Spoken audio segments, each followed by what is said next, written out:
As a champion, I see it as my responsibility to give deserving fighters their chance. Rankings exist for a reason, and I want to stay active so no one has to wait too long. Letting others skip the line isn't fair either.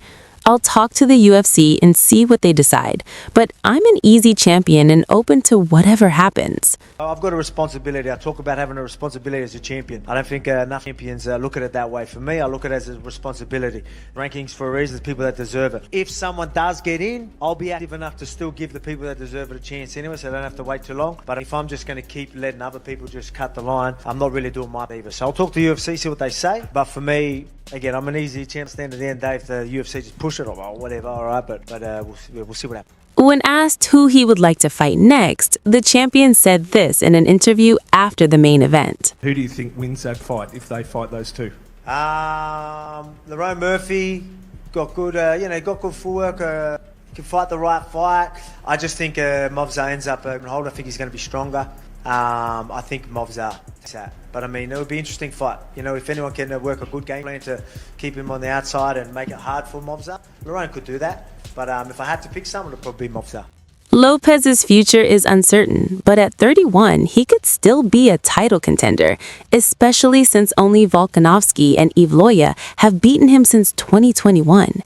However, losing 2 of his last 3 title shots is tough. Thoughts on Lopes's future? I mean, undefeated sounds good. They're both undefeated in the UFC, I'm pretty sure.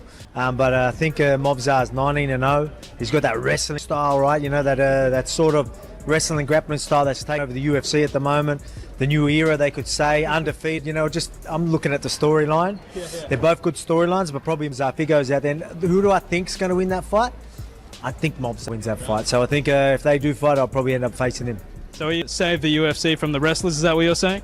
Yeah, we know I'm that guy. Yeah, of course. After his fight with Volk, it was revealed that Lopes may have broken both feet. He shared a smiling photo, joking that some nights you're at the after party and some nights you're in the ER. Despite this, he expressed gratitude for the chance to live life alongside his best friends. Shavkat has been out of action for nearly a year. Fans hoping for a clash between Rakhmonov and Islam Makhachev in 2026 might have to let go of that dream, as Rakhmonov hasn't fought since defeating Ian Gary in December 2024. The undefeated Kazakh, who has finished nearly every opponent he's faced, was expected to fight for the welterweight belt last year, but was sidelined by a knee injury. Unfortunately, reports now confirm he has re-injured that same knee and recently underwent surgery. He is expected to be out for another 9 to 10 months, marking nearly a 2-year hiatus. Shavkat shared a message acknowledging the challenges, saying, "A fighter's path is never easy. Life doesn't give us challenges we can't overcome. Every dream comes at a price, sometimes your health. I've had another surgery and need time to recover, but every setback is part of a bigger plan. I will return stronger and hungrier, and the UFC belt still has to come to Kazakhstan. Thank you to everyone who stands by me." Following UFC 325, Benoit Saint-Denis showed incredible resilience against Dan Hooker. Despite early struggles and Hooker's strong start, Saint-Denis dominated with his top game, finishing Hooker in the second round with a barrage of elbows and punches. With this 4th consecutive win and a ranking of number 8, Saint-Denis is likely to face another top contender, potentially Arman Tsarukyan, depending on how the 155-pound division shapes up. Yeah, you know what I mean? He's still got a pretty well-rounded game when it comes to knowing everything, all aspects. But he's going to get better at putting it all together, and then he won't have to rely on just that chin sooner or later. But it's always going to be dangerous when you're that type of guy. It's just unfortunate that he had to fight me for the 2 title fights. I don't mean in a bad way. I mean, I know how to work the octagon, footwork. I can do all these things and take advantage of that with him. A lot of the other guys won't be able to do that for 25 minutes. They won't be able to make the adjustments that I can. So it's fortunate, because if he had to 10 rounds with anyone else, they ain't doing what I did for them 10 rounds. Paddy Pimblett's name stands out in the rankings following his loss to Gaethje. He has shown interest in a potential fight with Michael Chandler on the UFC White House card. Meanwhile, Nick Diaz is back in the spotlight, stirring attention with comments about his brother, Nate. After a reported stint at a rehab facility in Mexico, Diaz appeared at a Vegas stream and posted on social media, declaring he's free again while taking a jab at Nate's entourage. In a recent interview, he had more to say about his brother, continuing to raise eyebrows among fans. I'm fully focused on anybody inside the top 5, but the undisputed belt and the BMF belt are my first interest. My first point of interest is to fight the winner of Charles or Holloway, or the winner of Justin versus Ilya. But if it has to happen, I will fight Arman, of course, and I will take a spot.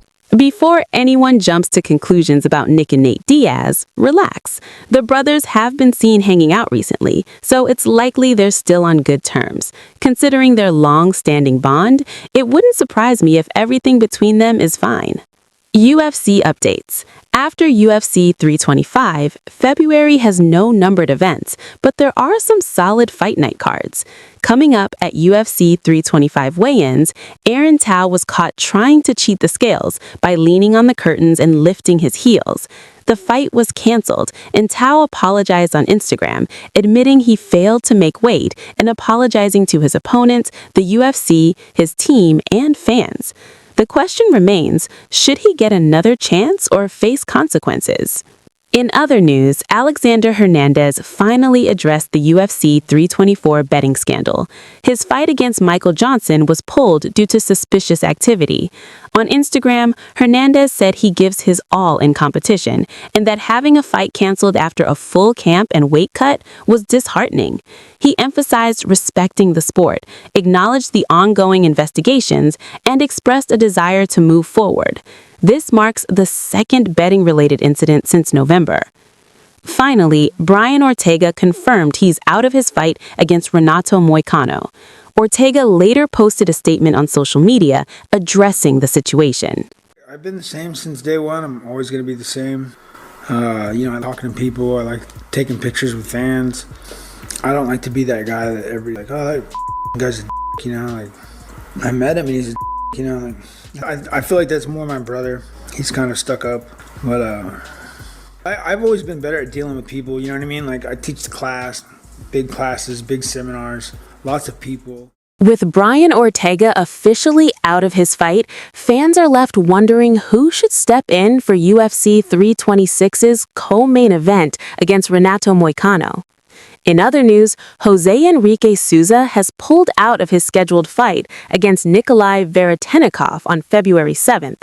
No reason or replacement has been announced yet. Unfortunately for Souza, this marks the second time a fight has fallen through for him this February. First against Eric Noland, now Veretennikov. Magomed Ankalaev is back in training for his next fight, though his opponent hasn't been announced. If Alex Pereira remains at light heavyweight, Ankalaev would need at least 2 more wins to secure a rematch.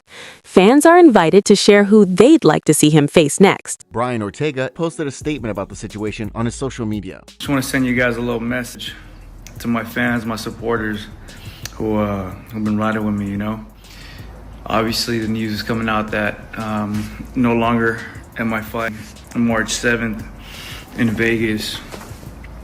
I'm okay. Health is good. No surgeries, nothing crazy like that. But I do need to take a little bit, some time off to nurse these injuries that I have right now.